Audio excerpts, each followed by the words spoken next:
Did you see Elon Musk's bedside table picture that he put on Twitter? He had the Vajra in the lower left corner of the picture. There's all this speculation that there has been a limitless energy device that has come from the ancients that has been essentially redeveloped. Whoa, what are these? The Vajra. Or you might say an ancient Hindu thunderstorm generator. Basically, it's a geometry to create a self-sustaining electromagnetic field. Elon Musk posting this picture while he's also talking about that he believes that his life could be at jeopardy. He's taking security precautions. This is a staged photo. Is he essentially sending a shot off the bow to the people who he thinks are going after him, which is that I have knowledge of something? Some of the oldest writings, 5,000 years old, probably. 5,000 years old. Yeah. Here you have in the hand the normal symbolism, because actually the Vajra is a device for generating plasmoids. Malcolm Bendall possesses knowledge that may be very important to us all with regard to plasma technology. When he first called me, he told me this: I've been working on this plasma energy, and it's based on frequencies, and these frequencies are connected to these ancient sacred numbers. And he said, I watched a podcast, and it was you giving a lecture, and you were talking about ancient numbers, and the numbers you were mentioning were exactly the numbers that I found made this technology work. These technologies have been suppressed actively. I'm being actively suppressed and threatened. He was on an island where he'd gone because there had actually been a couple of attempts on his life. I'm as skeptical as it gets. If you don't show me evidence, I don't believe you. And seeing these results, and just sort of not believing them, and I was looking at them when I was seeing them, I was just, no, I must be being stupid, I must be misreading this. This thing's putting out 20% oxygen. It's, you know, nicely running engine, it's sort of 11-12% carbon dioxide, and an engine running quite well, but it's pumping out pollution. Well, that's what you're going to get. Yeah. Then you switch this thing in, 20% oxygen, negligible carbon dioxide and monoxide, and it's astonishing, but it's working. Yes. The evidence is there. Where did the carbon dioxide go? Where did the carbon monoxide go? Well, it looks like it somehow got transmuted on the atomic level into oxygen. This is the plasmoid unification model. Okay. And again, this is basically, this integrates all sounds, all colors, all elements. All of the sacred numbers are in this. Right. Astronomical numbers, and he's showing how those numbers that measure the sun, the earth, and the moon correlate to these various frequencies. Oh, wow. The plasmoid unification model, PUM, is Malcolm Bendall's theory that tries to show how everything in the universe is connected through an invisible energy field called the ether. The PUM brings back the ether as the key to understanding the universe. It connects plasmoids, magnetic plasma structures, to everything: sound, elements, planets, and time, showing how they relate through this energy field. Defining what the relationship between ether and matter is, and that the sun is, in my opinion, a frequency imprinting device, as this is the same in that the radius of the sun is 432. There's a 4-inch sphere, a 3-inch sphere, and a 2-inch sphere. So basically, that's the North Pole, and that's the South Pole. What this model does is unify not only frequencies, which you're able to then visualize, but also it unifies all things. So in here you've got crystal form, color, sound, you've got the great year, which is 25920, 25,920 years. That's the moon's traveling distance in 12 hours. And you've got down here hydrogen, which is more correctly known as, should be protein, but it's 2592. So what you're saying is distance and time, you can see that they're the same metric and they swap over. These two spheres here represent time, because the 432 spheres, basically the area of those spheres added together is 51.84. The angle of the Cheops pyramid is 51.84, 518,400 seconds in the 6 days of creation. Times 60, you get arc seconds, which is Brahma all time, which is your 311 trillion and 40 billion years for one rotation of our galaxy. Our society has gone backwards, not forwards. We've lost 80% of our language, we've lost 80% of our maths. What I'm trying to do in my notes is bring back that lost knowledge. Experimentation has shown that one angle seems to be optimum for minimizing the introduction of the turbulence. What do you think that angle is? I don't know. 51.84 degrees. Slope to base of Khufu's pyramid.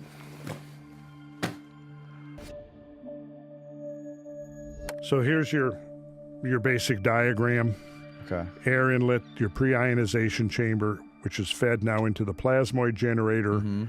Then that's fed into the thunderstorm generator, which then is fed through the carburetor into the generator. It captures the exhaust output from the manifold and feeds it right back into the thunderstorm generator. So does this replace the need for fossil fuels?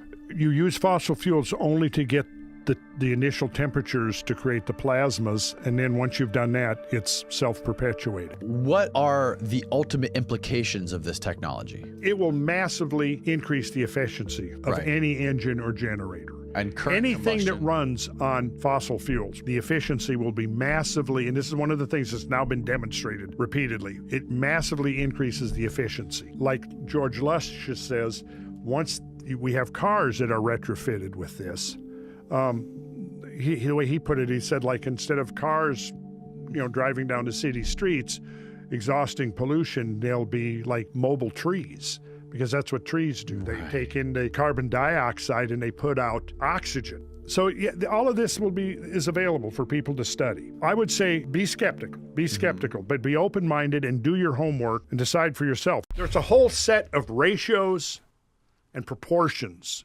Yes. embedded in creation itself. And whether we're talking sacred scripture and prophecy, whether we're talking architecture, whether we're talking art, whether we're talking growing things, whether we're talking about the great temporal relationships, time cycles, we're going to find the same numbers, the same ratios at work.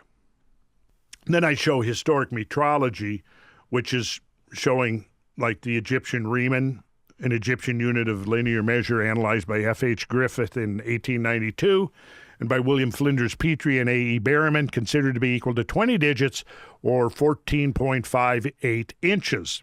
A.E. Berriman, in his work Historical Metrology, refined the length of the Riemann to be 1.2165. So if you take this calculator, Danny, Right. put in 1.2165, now that'll be in feet.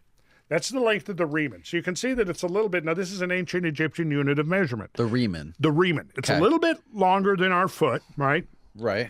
Okay, so now there was another unit of measurement used in Egypt called the royal cubit.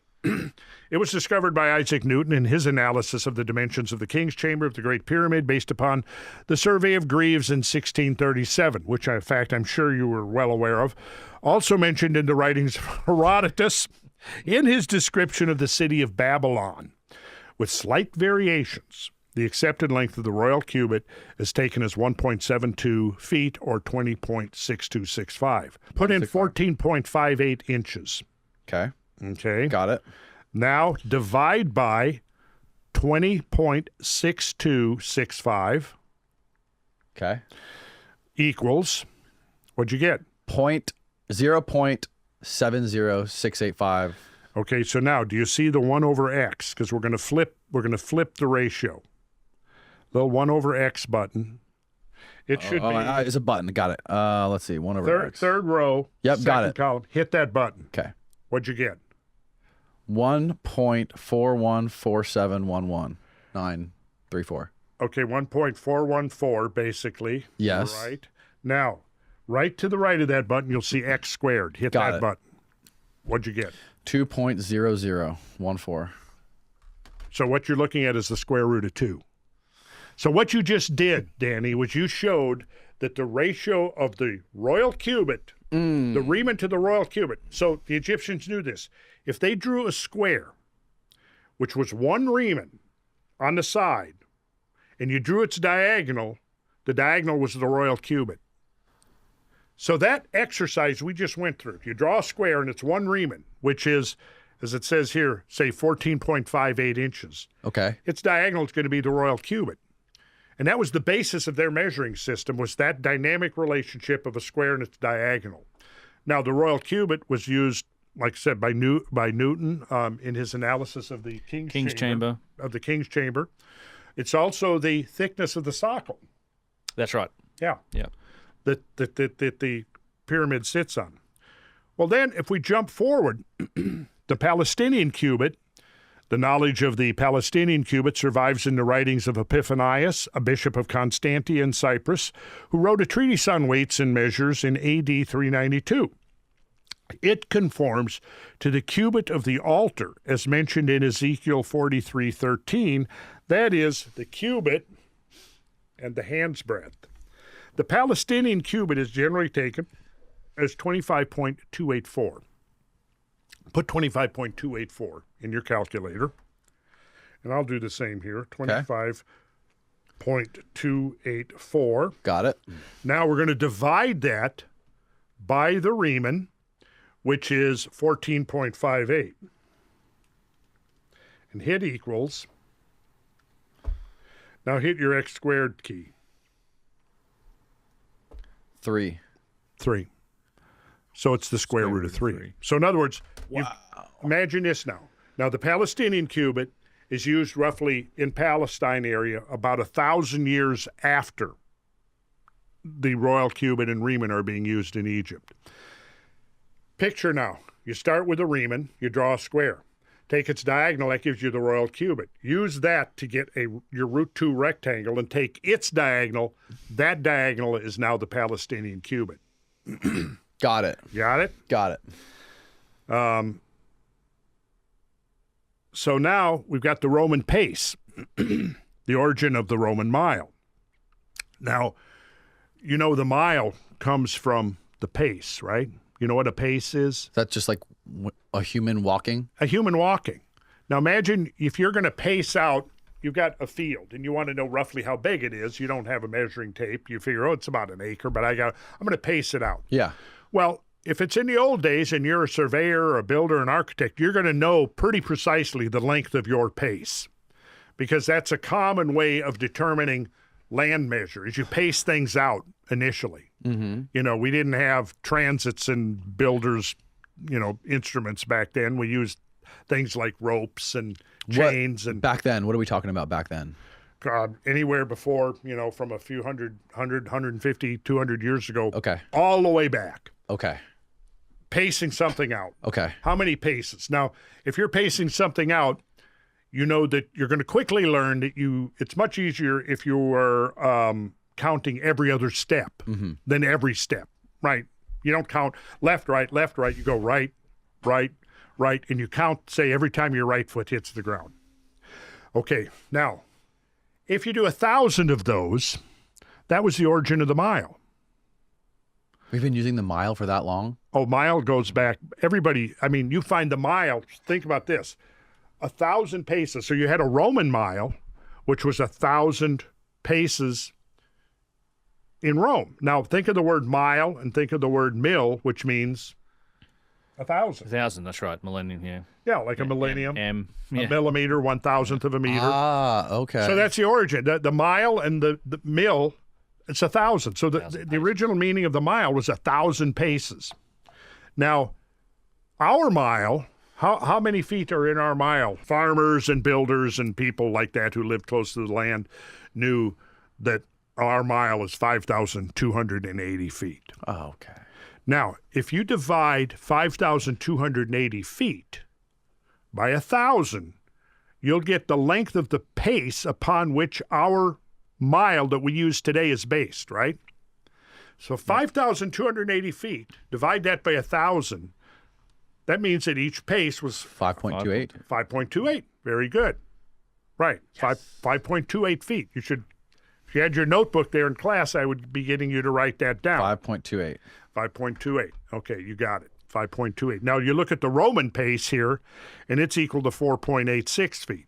So they were shorter. They were shorter. Yeah. You got it. Now our mile is part of the imperial system that goes back to ancient Britain.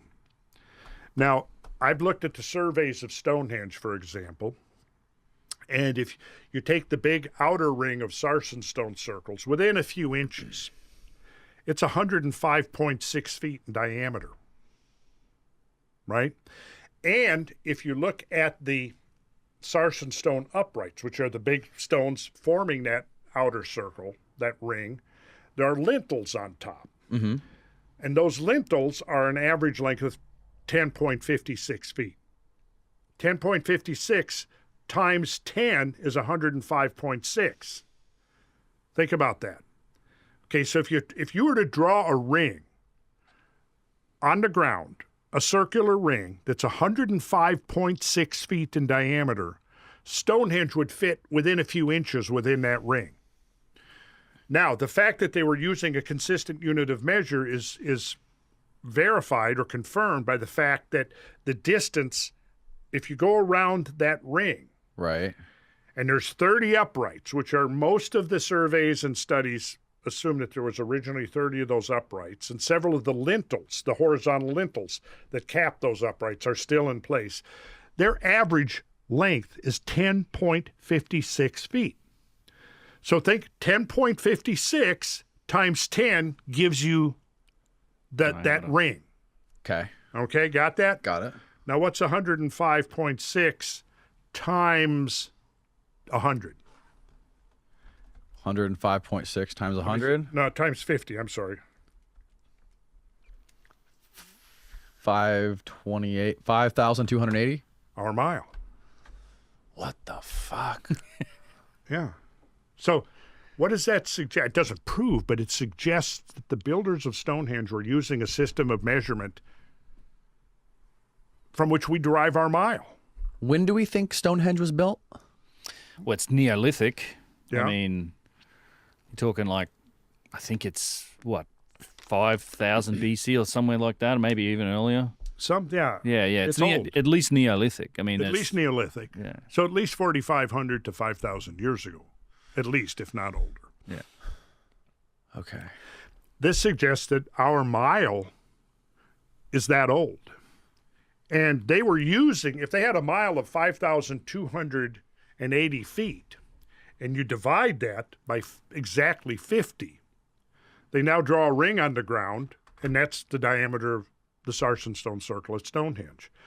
And you divide that by 10, and that gives you the average spacing of the Sarsen stone uprights. So, Wow. yeah, That's bizarre. now, these are the kind of things we look at in the course that I do. Again, when we're talking about creation manifest in 3 dimensions, and the idea of sacred geometry is that behind the actual manifested 3-dimensional physical universe is this template, the template of geometry. In that template of geometry, you've got idealized numbers, okay? Now, the idealized number of the Earth would be what you just said. What would be the size of the Earth that was a perfect sphere, let's say that had the same volume as the actual Earth? Yes, It would be yes. 7,920 miles. If we squished it into a perfect sphere. If it was a perfect sphere, Okay. same volume as the actual Earth, 7,920. Get that number in I'm your going head. to write that down. 7,920. So I have it for future 7,920. reference. Okay. Got that number in your Got head? Okay. Let's go back to the furlong that we were talking about. Okay. Furlong, we agreed, was 1/8 of a mile, 660 feet. How many inches in 660 feet? It's going to be the same number. 7920. What the fuck kind of sorcery is this? Whoa. Now let's think of what we just saw here. Okay, we said the Earth 7,920 miles, right? We've already determined that the mile is a human-derived unit of measurement based upon paces. You go and you walk out 1,000 paces on the surface of the Earth, and it's 5,280 feet. Whoever developed the mile knew the circumference of the Earth. Well, I'm not going to go make that claim, but there's something weird going on here.